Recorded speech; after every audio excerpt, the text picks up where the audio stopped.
Grabe la clase, profe. Profe, Ahí vamos. listo, ya está, me fui. No, me quedé sin estudiantes ya. No querían hacer la tarea, se fueron rápido. Fíjense que en esa escena, gracias Dani, en esa escena, y bueno, gracias a todo el grupo, además porque todo el grupo ofició de estudiantes, ¿no? Lo que sale inmediatamente, digamos, ¿no? Algunas resistencias o algunos planteos propios del cómo se va entablando el vínculo. Pero en este caso lo que nos interesa mirar, insisto, es en las prácticas de enseñanza, ¿no? Y en este último momento, como generalmente sucede cuando se nos va el tiempo y nos damos cuenta ya estamos sobre la hora, y a veces no son 2 minutos, a veces es 1 minuto el que nos queda antes de que toque el timbre, si es que toca el timbre, o si efectivamente tienen el registro del corte de la clase, del cierre en el tiempo, destinado a la práctica de enseñanza y ese encuentro. Lo que sucede es que todo aquello que planificamos o pensamos lo hacemos aceleradamente, ¿no? O vemos la forma de resignificar y de retener para que no se vayan, depende cómo se haya dado la dinámica en el encuentro, en la clase, pero siempre el momento del cierre es crucial, porque de alguna manera me ayuda a generar el puente y el andamio para el próximo encuentro, ¿no? Más allá de la actividad que se proponga.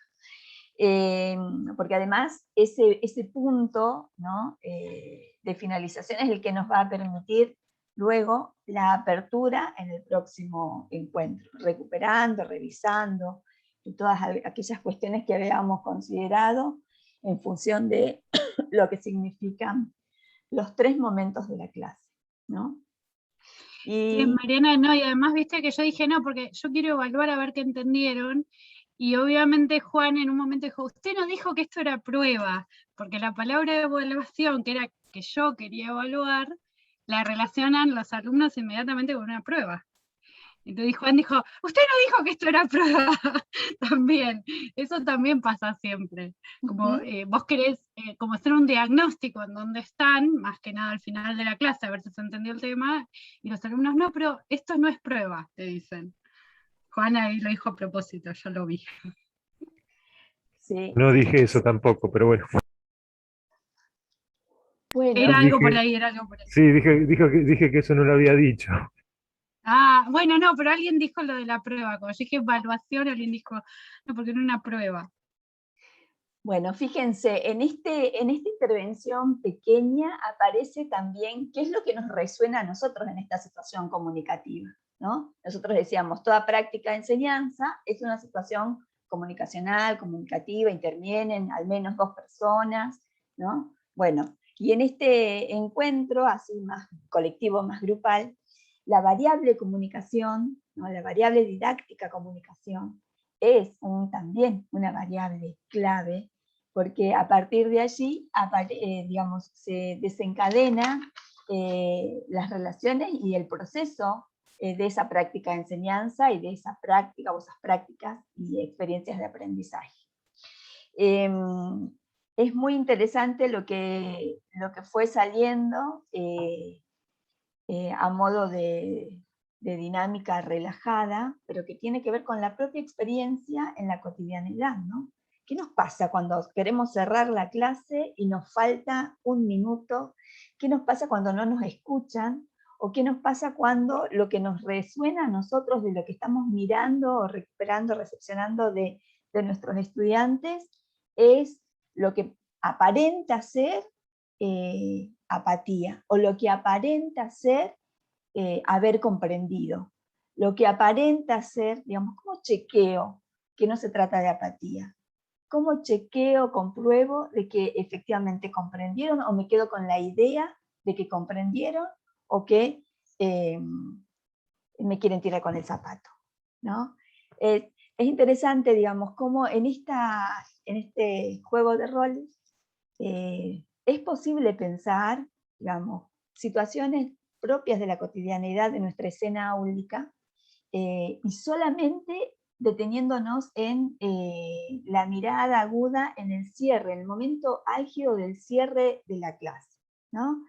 Nosotras veníamos entonces pensando, no sé si hay algo más que quieran decir en relación a esto, a lo que, cómo cerró la profe. Gaby.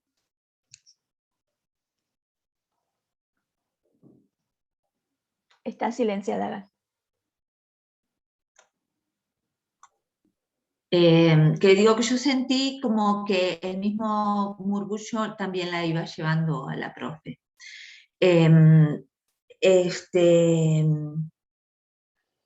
Quizás el tema de, no sé, pensaba en esto de los cierres también diferentes, también por las diferentes actividades, me parece, capaz que no, pero no es lo mismo que uno pueda levantar, no sé, su carpeta e irse a que tenga que visualizar o tenga que ser parte del cierre de todo un taller y de dejar, en el caso de la cerámica, las piezas pensando en que se van a secar o no secar en 2 días, una semana, y cómo la dejo. O sea, todo ese cierre que es parte del dar clases, todo eso hace necesariamente a que el último tiempo de la clase tiene que ser hasta incluso más lento. Es el tiempo que lleva más tiempo.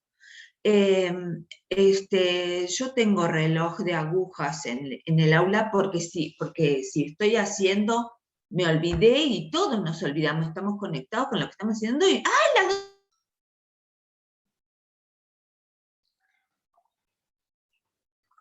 no! Me avisan, chiflan, miro, tratamos de 20 minutos o ya media hora, bueno, vamos, miren que falta media, entonces vamos todos cerrando. Y ahí se cierra bárbaro. Eso quería decir, que a veces las dinámicas son diferentes.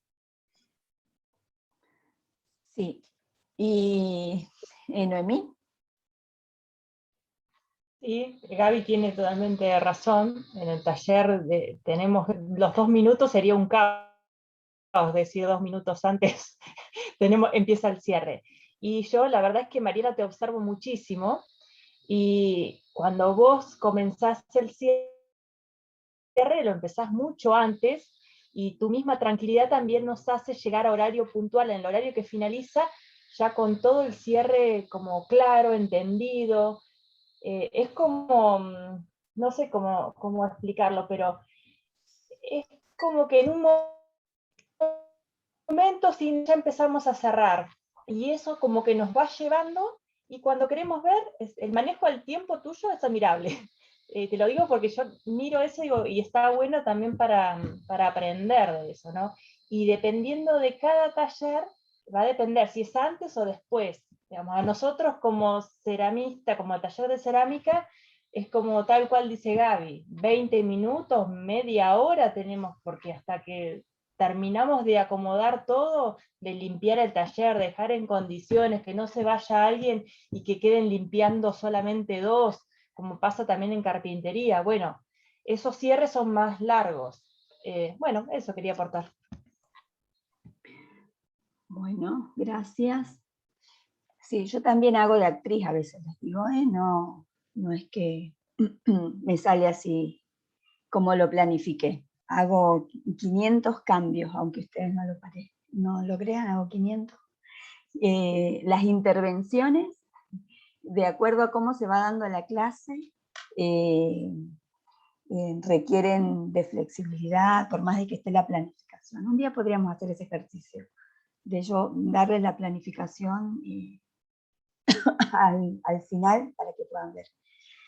O hacer ustedes ese propio ejercicio, ¿no? De trabajar con su planificación, y si tienen la posibilidad de que alguien les observe y puedan ir punteando qué cuestiones han ido modificando en esa toma de decisiones, ¿no? que significa la construcción de la estrategia didáctica. Y nosotros veníamos en este camino, en este recorrido, así tal cual ustedes fueron recuperando. Gracias nuevamente por animarse a intervenir, a hacer estas representaciones, este juego de roles, porque nos ayuda también a distender y a conectar al mismo tiempo a modo de pretarea, pensando en esto de los momentos de la clase, ¿no? En este primer momento de la clase, en vez de un encuadre y una propuesta así explícita, arrancamos con una actividad que invitó a concentrarnos en lo que va a ser ahora la tarea, ¿no? Poniéndolo así en palabras y explicitándolo. Nosotros veníamos trabajando el sábado pasado alrededor de las intervenciones didácticas, ¿se acuerdan? Y decíamos que referían a todas aquellas acciones que llevábamos adelante los docentes en el aula. Y que eso que sucedía en el aula, en el taller, en el espacio pedagógico, acotado en un tiempo, así como lo vimos ahora claramente, se organiza, se secuencia, se divide, se plantea y se propone al menos en 3 momentos básicos, ¿no? Decíamos el inicio, el desarrollo y el cierre, y ya habíamos estado conversando respecto de qué intervenciones didácticas hacemos los docentes en cada uno de estos momentos, ¿no? Entonces aparecían algunos de estos que ya los vimos, la curiosidad, el interés, tomar las ideas previas, los conceptos, lo que ya veníamos trabajando, presentar alguna situación problemática que irrumpa, que genere conflicto cognitivo claramente, que ayude a problematizar, a cuestionar, a promover una serie de preguntas, de afirmaciones, de hipótesis, que inviten luego a la tarea, ¿no? Por eso es parte del momento previo o del primer momento de la clase, porque ayuda a presentar, ayuda a acercarnos a los materiales o los recursos que los docentes selecciona a propósito de ese contenido a presentar en esa clase, o a continuar en el desarrollo de ese contenido. Este primer momento ayuda a contextualizar el contenido y ayuda también a recuperar y introducir algunas ideas acerca de esto nuevo que se está presentando y que va a tener seguramente relación con lo que ya se ha venido trabajando o lo que se puede vincular o relacionar con otros espacios, con otros módulos, con otras experiencias, ¿no? El segundo momento decíamos que era el momento del desarrollo, el momento fuerte donde se trabaja el contenido, donde se trabaja el problema a propósito de ese eje articulador para entrar, bucear, recuperar eso que lo construimos en términos de saberes y conocimientos en el aula, ¿no? A propósito de las actividades que se van generando. Entonces, en este momento del desarrollo de la clase, se puede investigar, se puede indagar, problematizar, promover análisis, comparaciones, ¿no? Generar situaciones que permitan confrontar saberes, ¿no? Brindar información, utilizar analogías, metáforas, comparaciones, que ayuden en la construcción, ¿no? De saberes. Y bueno, todo eso va de la mano de un posicionamiento teórico respecto de qué es lo que define el docente, qué significa o implica. No solamente enseñar, porque también remite a cómo entienda el docente qué significa aprender, cómo se aprende y cuáles son las lógicas que se ponen en juego en esas prácticas de aprendizaje que propicio desde mi práctica de enseñanza. Díganme si voy muy acelerada, por favor. ¿Vamos bien? Sí, sí. ¿Sí? Perfecto, profe. Genial. Sí, profe. Buenísimo. Dinámico, dinámico. Ahí vamos. Vamos con el tercer momento, que era lo que nos convocaba hoy, ¿no? Decíamos, bueno, a partir de estas representaciones que ustedes hicieron perfectamente y que cualquier semejanza con la vida real es pura coincidencia, tiene que ver con el momento final, este momento en el que intentamos recuperar, englobar todo el sentido, ¿no? De lo que pusimos sobre la mesa con este grupo de aprendizaje. Entonces, en ese momento puede ser que propiciemos un espacio para elaborar conclusiones, para generar síntesis, para realizar, para llevar adelante la posibilidad de plantear generalizaciones, de establecer relaciones, ¿no? Con nuevos contenidos a trabajar. Y proponer, tal vez, como punto de encuentro, como punto de enlace con el próximo encuentro, ¿no? Con la próxima clase. Con el sentido de la evaluación y de la acreditación de esa selección de contenidos, ¿no? El momento de cierre es sumamente importante porque de alguna manera oficia de broche final, a pesar de que nos vamos a seguir encontrando en el desarrollo de las unidades, de los próximos encuentros, ¿no? Y oficia entonces como un punto de articulador muy potente. Acá me parecía entonces, fíjense que todo eso era lo que ya habíamos trabajado, nos había quedado pendiente solamente el apartado vinculado a qué pasa en el momento de cierre. Y para poder trabajar qué pasa en el momento de cierre, qué mejor que esta puesta en escena que hicieron y que pudieron, digamos, que nos ayudaron a pensar categorías, a tomar conceptos, no solamente del campo de la didáctica, sino también de la psicología y de la pedagogía. Entonces, nosotros pudimos pensar en los 3 momentos de la clase. Pero entonces volvamos a esta pregunta inicial, ¿qué es una clase? ¿No? Y entonces ahora abrimos el micrófono, o si quieren en el chat, quien quiera también optimizar el espacio del chat, ¿qué es una clase para cada uno de ustedes? ¿Quién se anima o toma la palabra o vamos con el chat? ¿Qué es una clase? ¿Qué respuesta tendríamos para esa pregunta? Matías, te escuchamos. Es un lugar donde se plantea información o algún método de trabajo, alguna forma de trabajo. Ajá. Forma, lugar, información, forma de trabajo. Bien. Gabriela, Eugenia, perdón que no vi el orden en que aparecieron las manos. Bueno, yo no estoy viendo, a ver, bueno, para mí, y sobre todo esto que hicimos recién, muchas veces es una representación. O sea, muchas veces hay algún juego o alguna cosa en la cual, por lo menos a mí me pasa, de poder ponerme, sobre todo con los niños, en jugar alguna cosa. O sea, como que represento algo. Uh-huh. Pero bueno, una clase podría decir que es el tiempo en el cual tengo para transmitir o para hacer algo que voy a generar. Bien, una representación en un tiempo determinado. Genial. Sí. Gracias, Gaby. Eugenia y Oscar. Sí, yo creo que el tema de, bueno, primero quiero volver, no, párate, que me ordené. La clase justamente es un lugar donde es un espacio donde vamos a transmitir nuestros conocimientos y yo creo que es importante darle los momentos que vivimos recién, eso del principio, el desarrollo, la introducción, el desarrollo y el final, que realmente cada uno tenga su momento y no porque es el final le vamos a dar los últimos 2 minutos.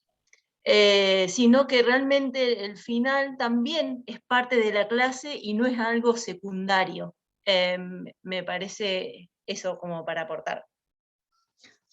Gracias, Eugenia. Oscar, Rubén, y vamos con el chat. Yo creo que, bueno, una clase tiene que ver con el tiempo pedagógico, el espacio pedagógico, la transmisión de conocimiento, reflexión, interacción entre el educador y el educando, como dice Freire. Digo, están no me acuerdo si eran 4 variables, factores, yo no me acuerdo, pero bueno. Los componentes de la situación educativa. ¿Sí? Ahí está, los componentes de la situación educativa, poniéndolo con palabras técnicas pedagógicas.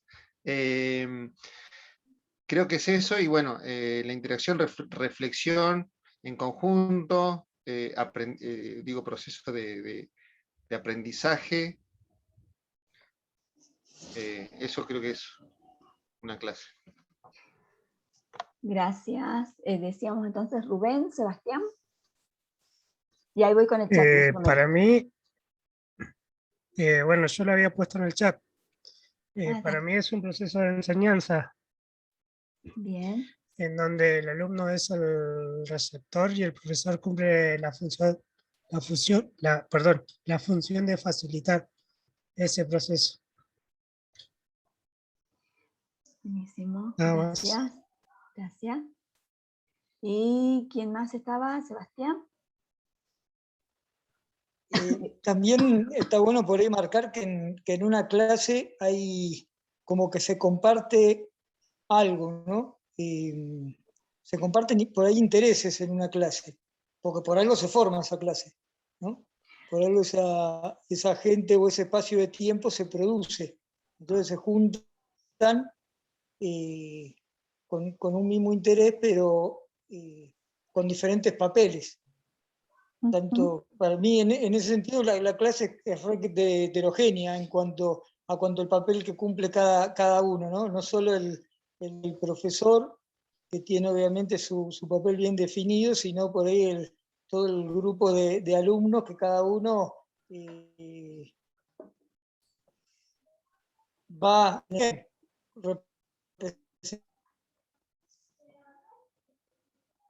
representando, cumpliendo. Ay, yo estoy escuchando mal. Yo escucho todo entrecortado, no sé si soy yo, mi internet o... Se escucha no mal, sé sí, lo de Sebas. Sí, se escucha cortadito. Sí, escuchen. Perdón. Se escuchó entrecortado, pero entiendo en esto que también traía Oscar y que de alguna manera también mencionaba Rubén. Fíjense cómo aparecen en los componentes de la situación educativa, así que podemos hacer esta relación. La clase como un espacio donde aparecen al menos dos personas, donde aparece algo que se enseña, algo que se aprende, y aparece en esto último que decía Sebastián, la intencionalidad, lo que, siguiendo los aportes de Freire, si es que seguimos con la línea freiriana, la politicidad de la educación, ¿no? Entonces, desde ese lugar, la intencionalidad, que en el campo de la didáctica se podría leer en los propósitos, ¿no? Es clave pensar todo lo que sucede y todo lo que se pone en juego en el momento de la clase, ¿no? Fíjense todos los componentes que ustedes fueron señalando y las variables que tenemos que tener en cuenta y que tenemos que hacer conscientes, digamos, cuando vamos definiendo qué hacemos, ¿no? Cuando vamos decidiendo cómo avanzar en estos tres momentos, cómo reorganizar esa secuencia, cómo priorizar, cómo proponer determinadas actividades que tengan coherencia con la perspectiva teórica, el posicionamiento epistemológico, la forma de ver el mundo que tengo como docente y esta posibilidad de pensar lo que nosotros hicimos en un primer momento, nuestras propias expectativas, nuestros intereses y nuestras ideas y teorías respecto de qué es enseñar y por qué enseño, ¿no? ¿Para qué enseño? ¿Qué sentido tiene que yo lleve adelante esta práctica? Néstor, Marcelo.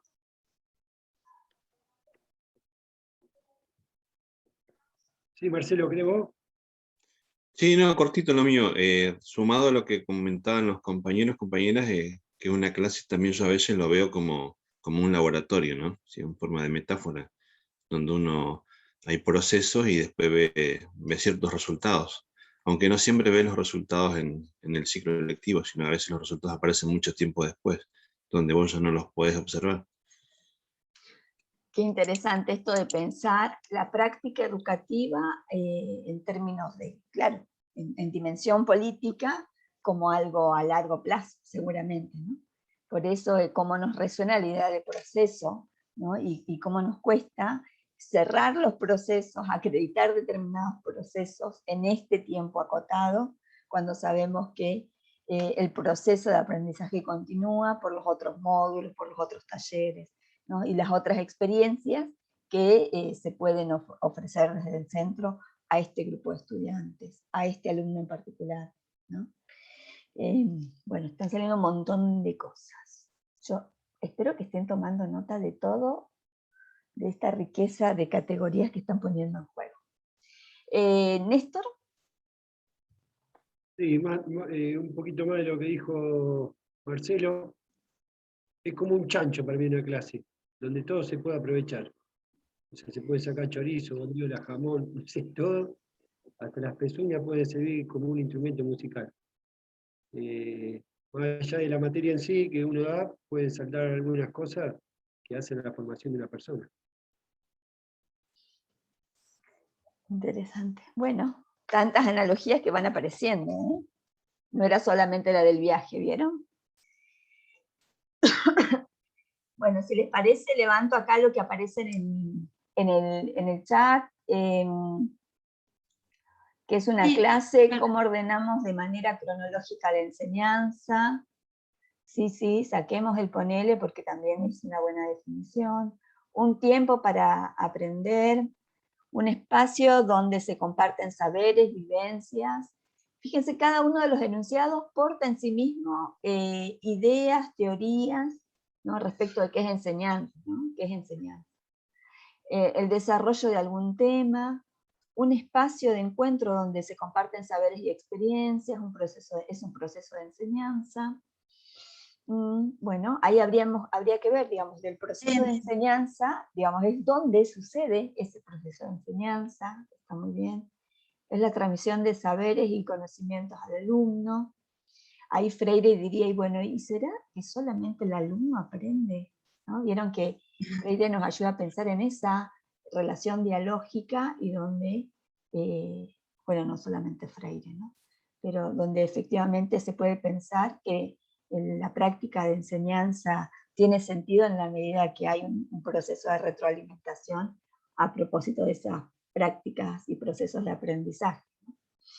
Y hay algunos autores que dicen que el que en una práctica de enseñanza quien más aprende es el docente, ¿no? Gracias a esa experiencia que va teniendo con el grupo de estudiantes. Una clase es el arte de enseñar. Creo que no me estoy olvidando de ninguno. Es un espacio para generar el conocimiento entre todos. Es un espacio privado del grupo. Qué interesante. Ahí, si puedo participar ahí, porque eso es lo que puse, y yendo un poco a esta otra analogía más mística, a mí en lo personal me gusta que haya momentos de silencio, los necesito, porque además sé que se dan entre las personas, hay un momento creativo. Ese momento creativo, y sobre todo también, por lo que enseño, que son momentos muy personales, muy privados, donde se conecta, bueno, justamente lo físico, el cuerpo, con lo que está sucediendo con esa pieza. Son momentos mágicos. Entonces, eso se tiene que generar, y hay un clima que de alguna manera a veces podemos generarlo. No es que en todas las clases se da, no es que en todos los momentos, pero en general trato de que podamos tener tiempos de silencio, de que no estemos todos hablando, ¿sí? Pero sobre todo para esa introspección. Pensaba, si será que por ahí el oficio, parte del oficio, o porque lo vi hacer así, también te va llevando, tanto en el cierre como en la entrada, o sea, esto de ese hilo conductor, que siempre tenés, cuando dejas las piezas para que en la próxima estén horneadas, siempre hay algo que vienen como con esa idea de, bueno, se horneó, no se horneó, se pudo hornear, o que entonces es muy como excitante eso. Bien. En esto de poder pensar qué ideas, qué conceptos, pero además qué cuestiones vamos poniéndoles docentes en esa práctica, ¿no? Y en ese encuentro, en el momento de la clase, y en cada una de las de las conceptualizaciones y formas de entender la clase. No sé si Oscar te quedó levantada la mano o sigo. ¿No? Perdón. No era por si te daba la palabra. Fíjense que en cada una de las afirmaciones que ustedes fueron señalando aparece esta forma de pensar y de definir qué es la clase, ¿no? ¿Qué sucede en una clase? ¿Por qué tomamos esta posición, esta definición a la hora de encontrar o de tratar de encontrar una definición? Esta es una de las definiciones más generales, ¿no? Donde aparecen, fíjense, resaltadas en negrita muchas de las variables y de los aspectos que ustedes fueron remarcando inclusive, ¿no? El espacio, ¿no? Un tiempo, un grupo de personas, ¿no? Y una relación asimétrica en este sentido de que hay determinado saber poseído por alguna de las personas que participan en ese encuentro y que después se va avanzando en construcciones más colectivas y que depende de la teoría y el posicionamiento teórico claramente, eso se va generando de manera dialógica. Pero siempre hay una relación asimétrica, que no necesariamente tiene que ver con la edad, ¿no? Aparece un elemento clave que es el contenido y una relación, ¿no? Esa relación entre alguien que enseña y alguien que aprende, y esa relación que puede ser unidireccional, que puede ser compartida y por lo tanto que puede ser dialéctica, y todas esas palabras, categorías nos ayudan a construir esta definición, ¿no? General, holística, de qué es una clase. Es un espacio y un tiempo, que por ahí creo que Oscar lo decía en términos de espacio y tiempo pedagógico, ¿no? Diferenciados, ¿no? Diferenciados en relación a la institución, ¿no? Porque esto también es importante de señalar. Una clase se lleva adelante en un centro, en un contexto, en un escenario, donde se representan otros papeles, otros roles. Y en la clase se representa el rol de estudiante y de docente, ¿no? De alumno, de profesor, de profesor. Entonces, es un espacio y un tiempo diferenciado de la dinámica institucional, en el que un grupo de personas, ¿no? En el que se establece un tipo de relación que es asimétrica, se reúne en torno a saberes o contenidos para que esos saberes o esos contenidos, así como lo señalaron ustedes, sean transmitidos, sean enseñados, sean aprendidos. Se trate de un intento de enseñanza, se trate de un proceso y un acompañamiento, un andamiaje. Se trata de una relación. Yo escucho, se cortó para mí. Se cortó. ¿Sí? Un ratito nomás. ¿Ahí? Sí, un ratito. Sí, por un ratito sí. ¿Ahí volví? Sí, apaga la cámara, si no. Sí, sí. Apago. A ver. Otra cuestión, acá está arriba, perdón. Otra cuestión, ¿hay mejor? Sí, sí. Dale. Parece que sí. Entonces decíamos, claramente, cuando nosotros pensamos que es la clase, aparecen indefectiblemente estas variables que nos van a permitir también reconocer e identificar cada uno de estos elementos que son los componentes didácticos y que nos ayudan a pensar críticamente en cada una de estas preguntas a las que intentamos darles respuesta antes de llegar a la clase, ¿no? Y esas preguntas tenían que ver con el qué enseñamos, tenían que ver entonces con el contenido, tenían que ver con cuál es el sentido, ¿no? ¿Para qué yo enseño esto? Y entonces allí claramente la intencionalidad. Y en esas intencionalidades aparecen diferenciadas los objetivos, los propósitos, ¿no? Entonces, ¿qué características nos ayudan a pensar en todo ese espacio, tiempo y esa conjugación de elementos que me ayudan a pensar en la clase? Y algunas de las características que definen a esa clase tienen que ver con que este tiempo y este espacio tiene una dinámica propia. ¿Y por qué decimos que tiene una dinámica propia? Porque es distinta, diferente, ¿no?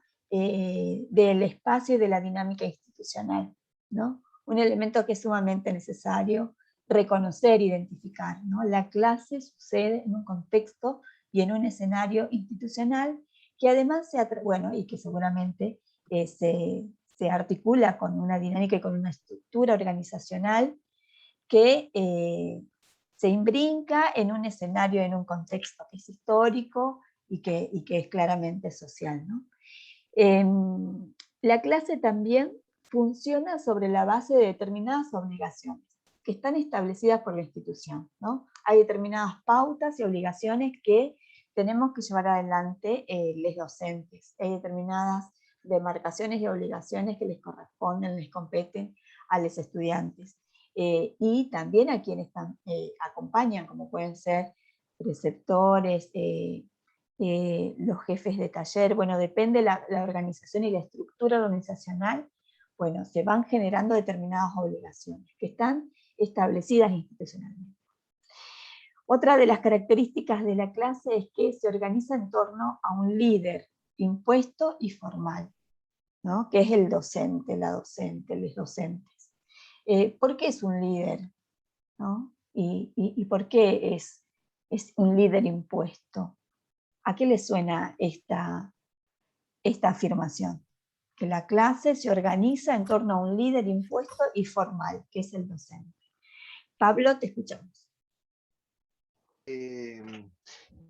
Yo creo que, bueno, a ver, por un lado tenemos el líder natural, que todos siguen porque tiene carisma, pero en este caso es un líder impuesto y formal, digo, porque uno está nombrado, digo, como docente, y los alumnos serían los seguidores.